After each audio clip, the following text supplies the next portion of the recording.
Assalamualaikum warahmatullahi wabarakatuh. Selamat datang Akang Teteh semua. Kembali lagi di Lekat, Lebih Dekat Podcast. Bersama saya, Muhammad Galang Darmawan.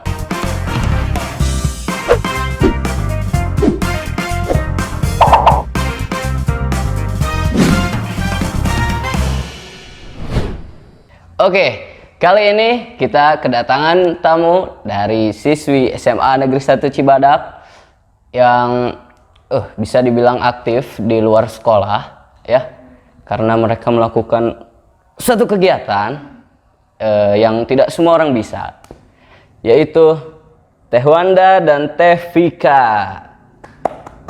Halo Teh Wanda, Teh Vika. Halo. Gimana nih kabarnya Teh Wanda? Alhamdulillah baik ya. Teh Vika. Alhamdulillah baik. Ini kan kita di Lekat Podcast ya, lebih dekat. Kita memberikan pertanyaan-pertanyaan untuk kita semua yang nonton tahu nih.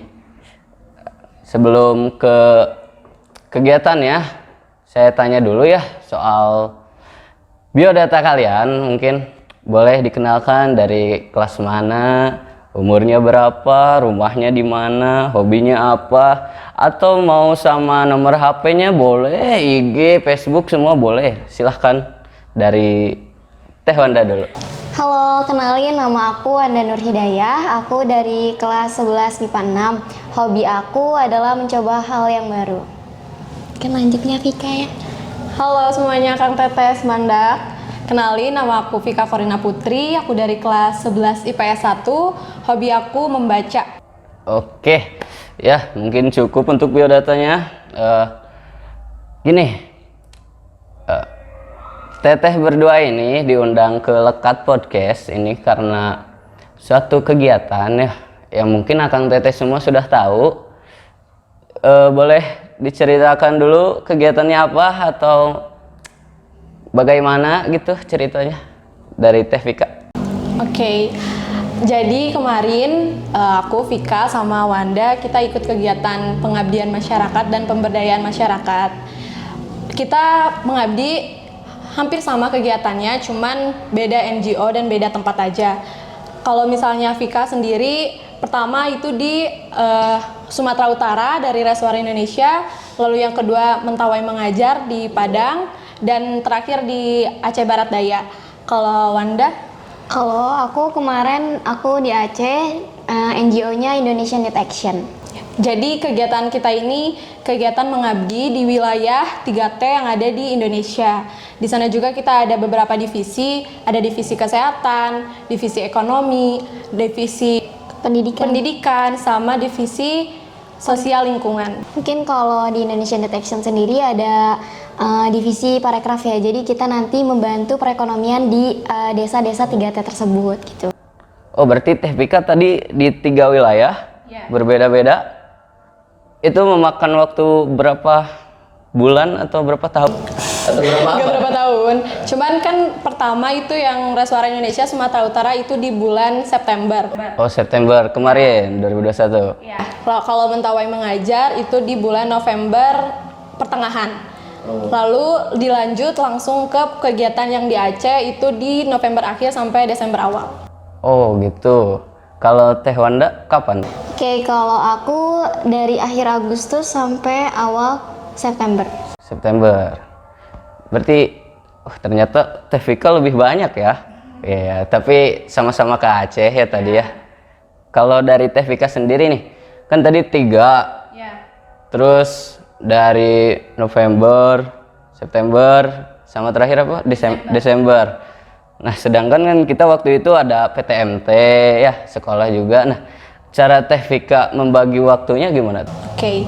Kalau cara ngebagi waktu, alhamdulillahnya kan dari SMP juga Vika udah organisasi. Organisasi itu belajar gimana cara kita memanage waktu. Otomatis waktu pengabdian juga nggak terlalu sulit, karena waktu itu juga masih daring. Jadi kalau misalnya ada kegiatan kayak Zoom, kalau misalnya Vika lagi pengabdian dan Vika izin dulu kalau emang Zoom-nya harus ikut. Jadi ikut dulu Zoom, baru cut dulu pengabdiannya. Habis itu selesai Zoom ikut lagi pengabdian sama kakak-kakak yang lain. Dan alhamdulillahnya panitia-panitianya ngasih waktu sih kalau kita mau belajar, dan kalau tugas alhamdulillahnya kita masih sempat buat nugas kayak di malam hari setelah evaluasi masih sempat buat ngejar tugas. Kalau Teh Wanda? Iya, sama juga. Jadi kita tuh kegiatan dari pagi sampai sore, sampai maghrib, ngaji dulu bareng anak-anak. Terus setelah itu ada evaluasi, makan bareng panitia. Lalu aku cari-cari waktu luang di mana ya di malam hari. Jadi yang lain tidur, jadi kita sama anak-anak yang lain yang juga maba juga waktu itu, kita sama-sama belajar ngerjain tugas bareng. Jadi ada yang nemenin juga, jadi nggak terlalu bingung juga sendirian gitu. Mungkin saya ingin tanyakan ya, motivasi kalian mengikuti kegiatan seperti itu apa sih? Soalnya kalau saya sih belum ada ya, tapi kayaknya kalau ke Aceh atau ke Papua sih boleh. Kalau kalian sendiri gimana nih motivasinya? Oke, kalau Vika sendiri motivasinya, Vika berpikir bahwa kita adalah seorang pemuda-pemudi Indonesia. Dan sebagai pemuda-pemudi Indonesia, sudah seharusnya kita ikut memajukan Indonesia. Salah satunya bisa menjadi relawan yang bisa kita lakukan saat ini. Dan Vika ini memiliki motivasi yang tinggi untuk menjadi orang yang lebih baik dan menginginkan kehidupan seseorang lebih baik. Dan saya berpikir bahwa fondasi dunia itu akan kuat jika dibuat atas kepedulian kita terhadap sesama. Dan saya yakin bahwa perubahan yang lebih baik itu akan berefek untuk semua orang, dan pertolongan sekecil apapun yang kita lakukan itu akan sangat dibutuhkan untuk beberapa orang yang membutuhkan, apalagi di wilayah 3T. Dan semua orang itu memiliki peluang hidup, semua orang memiliki peluang belajar, semua orang memiliki peluang untuk merasai apa yang dirasai oleh orang lain. Jadi jika yang orang-orang di kota mereka bisa meraih pendidikannya dengan tinggi, kenapa orang-orang yang di 3T tidak bisa? Mereka juga bisa, dan mereka juga memiliki peluang itu. Wah, keren sekali ya. Ternyata Teh Vika ini orangnya very care. Wih, gila, keren banget Teh Vika ya. Jadi merasa terpedulikan nih saya juga ya. Nah, kalau Teh Wanda motivasinya apa nih buat mengikuti kegiatan itu? Oke, kalau aku sendiri dari SMP, aku udah mulai suka sama hal-hal yang berbau dengan berinteraksi dengan masyarakat. Jadi dari mulai SMP aku penelitian sosial. Dari situ aku mulai seneng nih berinteraksi sama masyarakat. Dari situ pas masuk SMA, explore, dikasih tahu sama kenalan bahwa ada nih program yang mewadahi supaya kita bisa explore gitu, berinteraksi dengan masyarakat di daerah 3T. Akhirnya aku ikut karena aku ngerasa happy kalau misalnya aku bisa ketemu sama mereka, dan aku bisa merasa kalau aku bisa membantu mereka untuk mewujudkan apa yang mereka inginkan gitu. Oh, keren juga ya, tidak kalah keren. Kalau Teh Wanda berarti orangnya masyarakat banget gitu ya. Gila. Sangat bersosialisasi ya, gila gitu. Oke, motivasinya keren sekali ya. Kayaknya itu dari dalam semua ya motivasinya. Kalau dari luar nih, kira-kira ada gak gitu? Kayak misal temen yang ngajak gitu, atau ada dukungan orang tua gitu. Kalau saya sendiri sih gak ada ya, jujur. Jadi gak ada motivasi gitu, susah gitu. Kalau kalian gimana nih motivasi dari luar? Kalau aku pribadi, jujur waktu aku kenal pengabdian sendiri itu dari Wanda. Yang pertama kan Wanda dulu yang Indonesia Youth Action ke Aceh. Terus kayak kita lagi main, terus Wanda tiba-tiba kayak, kalian mau gak sih kegiatan kayak gini? Terus aku kayak, tertarik ya gitu. Kayak terus aku berpikir kayak kalau orang lain bisa, kenapa aku enggak? Dan waktu itu kan kondisinya lagi pandemi, kayak sekolah juga daring di rumah, kayak aku tipe orang yang harus ada kegiatan kayak gitu loh, gak bisa cuman diem di rumah doang. Akhirnya mencoba untuk pengabdian, dan alhamdulillahnya sangat tertarik dan bikin candu banget sih. Wih, candu ya, sangat candu. Keren banget candunya, kegiatan yang positif ya. Kalau Teh Wanda? Kalau aku sendiri waktu itu kan lagi suka sering-seringnya buka medsos. Nah, di situ ada nih lewat beranda, jadi kayak kegiatan sosial gitu. Terus ditambah waktu itu ada teman kenalan waktu lomba, dia upload gitu di story-nya kayak pengabdian gitu. Dari situ aku tanya-tanya, terus ketemulah NGO Indonesian Youth Action, dan akhirnya langsung mendaftar di situ. Oh, langsung daftar ya, ikut sama teman berarti. Keren ya. Ternyata memang teman juga mempengaruhi kita ya. Jadi pilihlah teman-teman yang baik. Cari teman yang positif. Oke, selanjutnya mungkin kesan kalian dalam melakukan kegiatan tersebut. Ada senengnya kah, ada sedihnya kah, atau mama pengen pulang gitu kan, jauh ya, nggak sama mamah juga kan, nah gitu. Gimana kesannya? Oke, kalau aku pribadi banyak banget kesannya. Dimulai dari kita ketemu orang-orang baru dari berbagai wilayah, karena kan itu nggak cuma dari Sukabumi. Jadi ketemu kakak-kakak yang lebih dari aku, pengalamannya juga lebih dari aku, terus berbagi cerita juga, terus menambah relasi, terus bisa dekat dengan masyarakat yang ada di wilayah. Karena jujur aku sendiri dulu bukan tipe orang yang mudah berbaur dan aku nggak suka sama sekali sama anak kecil, tapi ketika aku ikut pengabdian, aku bisa langsung berinteraksi sama anak kecil, bisa ngajar mereka, terus main sama mereka. Terus juga kalau sedih ketika kita harus pisah, karena anak-anaknya kayak narik-narik, terus ngejar-ngejar mobil kita, itu kayak sedih banget, kayak oh suatu saat nanti aku harus bisa kesini lagi dan ngasih efek yang lebih baik lagi dari kemarin gitu. Kalau kemarin cuma seminggu, 10 hari, nanti bisa mungkin sebulan setelah lulus SMA gitu. Terus kayak kesannya juga ada di waktu di Mentawai Mengajar Indonesia, di Kepulauan Mentawai, itu benar-benar gak ada sinyal sama sekali karena di Desa Melancan itu belum ada tower. Jadi kita di sana gak ada internet, gak ada sinyal, dan itu ada mungkin sinyal malam hari setelah kita evaluasi, kita ke SD untuk mencari sinyal. Tapi itu pas kita ke SD itu udah banyak banget warga-warga yang berjajar buat nyari sinyal. Walaupun sinyalnya cuman dapat ke HP 1, dan itu kita harus taruh dulu HP kita ke tiang baru dapat sinyal. Kalau ada orang yang lewat tiangnya, ya gak ada lagi sinyalnya. Walaupun 2 hari kultur shock, kayak pengen pulang soalnya gak ada sinyal sama sekali. Cuman karena kakak-kakaknya baik, anak-anaknya juga baik, jadi betah dan malah gak mau pulang waktu itu. Sesulit itu mencari sinyal? Iya, kita sampai 2 hari gak ada kabar ke orang tua. Dan kalau misalnya mau sinyal itu kita bisa, cuman kita harus naik kendaraan dulu, motor itu pergi ke pelabuhan dermaganya, baru ada sinyal. Coba untuk wifi di Indonesia ya. Sumbang ke sana boleh, iya boleh. Mau memberikan sinyal, insya Allah laku ya. Kalau Teh Wanda kesannya gimana? Sebenarnya kesannya tuh banyak banget ya, dari mulai kita datang ke sana, dari mulai perjalanan menuju ke sana juga banyak banget. Cuman ada satu hal yang paling berkesan menurut aku.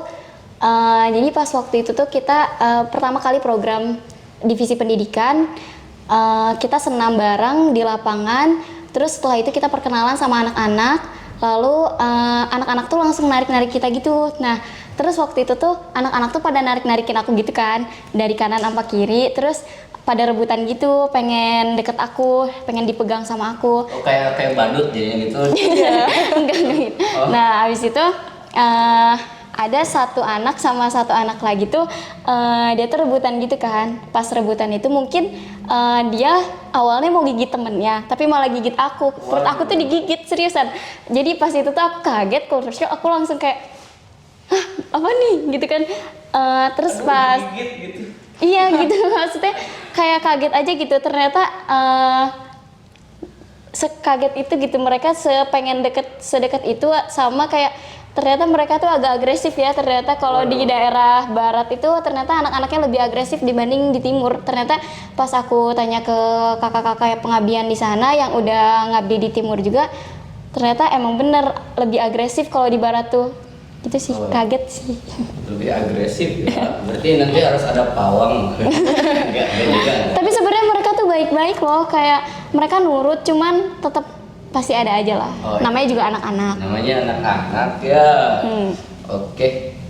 Mungkin dari Teh Vika ada kan nih kayak hal yang paling berkesan dari kayak Teh Wanda gitu, ada yang gigit. Mungkin kalau Teh Vika ada yang ngalungin atau apa gitu. Kalau aku gak sih, kayak lebih kayak kalau misalnya kita ada sesi istirahat nih. Ya. Selesai kegiatan itu kita ada istirahat dulu, dan istirahat itu kayak anak-anaknya itu nyamperin ke rumah pengabdian kita, kayak mereka langsung ngajak kita main gitu. Padahal kan kita istirahat dulu dan mereka juga istirahat, tapi mereka kayak malah siang hari, sore hari, terus juga malam mereka pas kita lagi makan malam datang terus mereka ngajak main bola, mereka ngajak nonton bola, nonton voli, terus ngajak main di sungai juga buat mandi di sungai. Terus ini kesan yang haru banget sih ketika kita bikin pohon impian.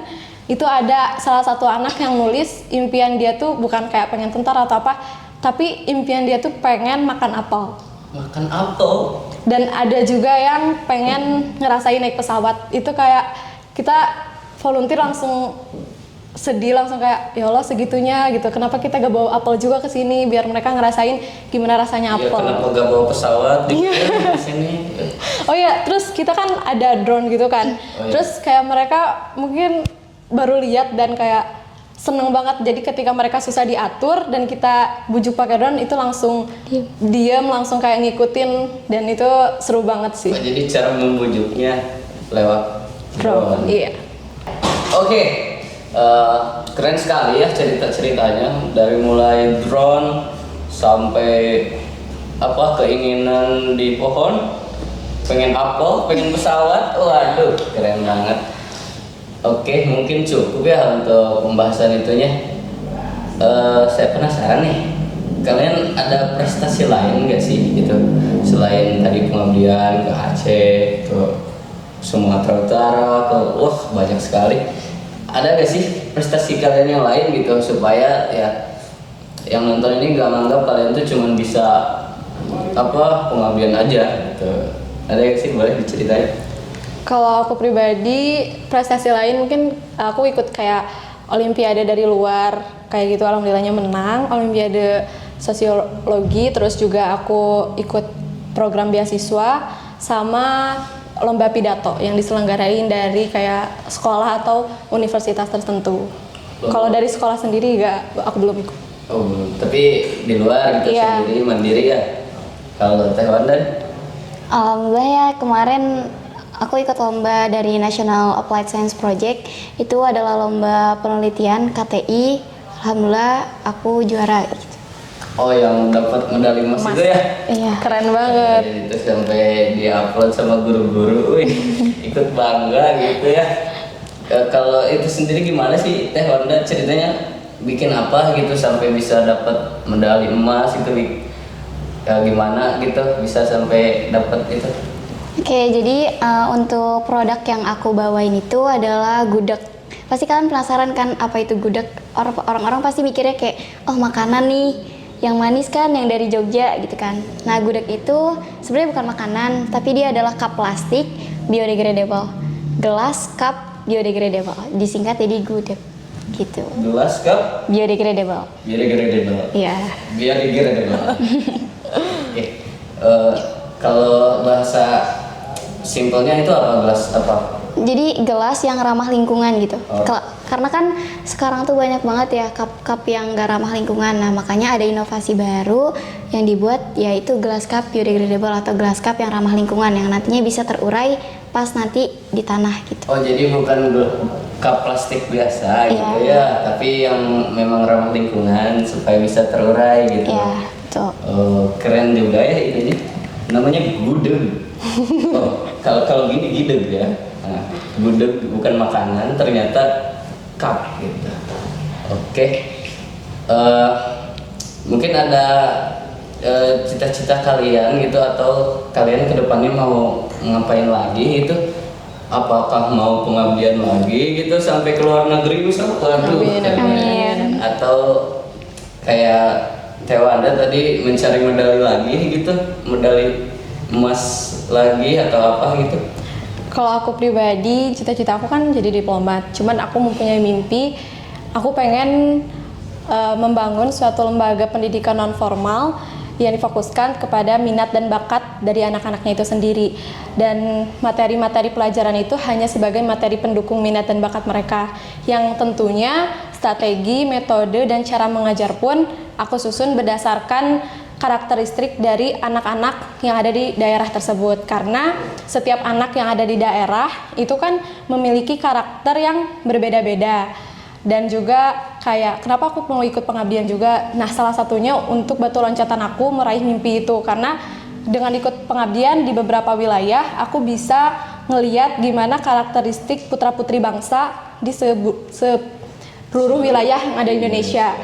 Nah nantinya yang aku akan mengobservasi apa aja sih yang diperluin dan metode seperti apa yang memang pantas untuk menjadi pendidikan di wilayah Indonesia nantinya. Dan aku pengen di lembaga itu juga ada sentuhan dari seorang psikolog, karena kesehatan mental itu penting, apalagi untuk mereka yang ada di wilayah 3T, atau bahkan jika memang ada rezekinya dan juga ridho dari Allah, aku juga pengen ngebangun sebuah lembaga kayak untuk khusus konsultasi kayak gitu. Wah, keren banget ya cita-citanya bikin sekolah non formal.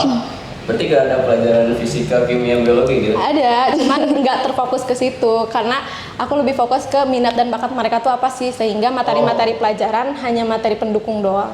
Oh, jadi kayak eskul gitu ya, tapi lebih fokus untuk minat dan bakatnya. Keren banget ya, semoga tercapai. Amin. Semoga Tevika berhasil. Amin. Nanti saya dukung. Kalau Teh Wanda nih? Kalau aku sendiri pribadi, aku bener-bener pengen banget jadi dokter dan punya akademi peneliti. Jadi kenapa aku pengen jadi dokter? Karena kesehatan itu emang penting, dan setelah aku ikut pengabdian banyak banget warga-warga di daerah 3T itu yang belum aware sama kesehatannya dia, kesehatan sendiri gitu. Bahkan aku juga punya teman yang mungkin di lingkungannya dia kurang peduli gitu sama kesehatannya, dan dari situ aku pengen bantu mereka supaya lebih peduli sama kesehatan mereka, terus didukung juga mungkin nanti bakal ke daerah-daerah, jadi bakal ngebantu praktek juga di sana. Keren. Gitu. Jadi dokter sekalian pengabdian gitu. Iya. Keren kombinasi antara kesehatan dan kemasyarakatan tadi. Keren banget sih Teh Wanda. Oke. Mungkin untuk penutupan ya, ada pesan atau satu kata dua kata dari kalian untuk teman-teman Akang Teteh Semandakers, boleh? Kalau dari aku ada dua. Yang pertama, semoga perjalanan aku dan Wanda bisa menjadi inspirasi agar kalian berani hidup untuk orang lain dan berani memberikan apa yang kalian miliki untuk orang lain, karena sesungguhnya kita hidup itu bukan untuk diri kita sendiri tetapi untuk orang lain juga. Dan masalah mimpi, mimpilah setinggi mungkin, jangan setengah-setengah. Kalau mimpi gak apa-apa kok setinggi mungkin juga. Jika ada orang yang bilang kok mimpi kamu tinggi banget, gak apa-apa, kamu jangan hiraukan omongan mereka. Gak ada yang salah dengan mimpi kamu, tapi mimpi kamu bisa menjadi salah ketika kamu hanya diam di tempat, tidak berusaha untuk meraih mimpi kamu. Itu baru salah. Keren ya. Jadi kalau punya mimpi itu jangan lupa berusaha. Iya. Kalau cuma mimpi itu namanya tidur. Kalau dari Teh Wanda? Kalau dari aku sendiri, kita semua bisa kok meraih apa yang kita inginkan. Kenali bakat dan minat kalian di mana. Tunjukkan bahwa kalian bisa. Semangat terus dari aku, gitu aja. Oke, terima kasih Teh Wanda. Semangat terus Akang Teteh semua ya. Oke, sekian untuk Lekat Podcast kita kali ini. Terima kasih pada Tevika dan Teh Wanda ya yang sudah menyempatkan waktunya untuk mengisi konten kita kali ini. Sampai jumpa di Lekat Podcast selanjutnya. Assalamualaikum warahmatullahi wabarakatuh.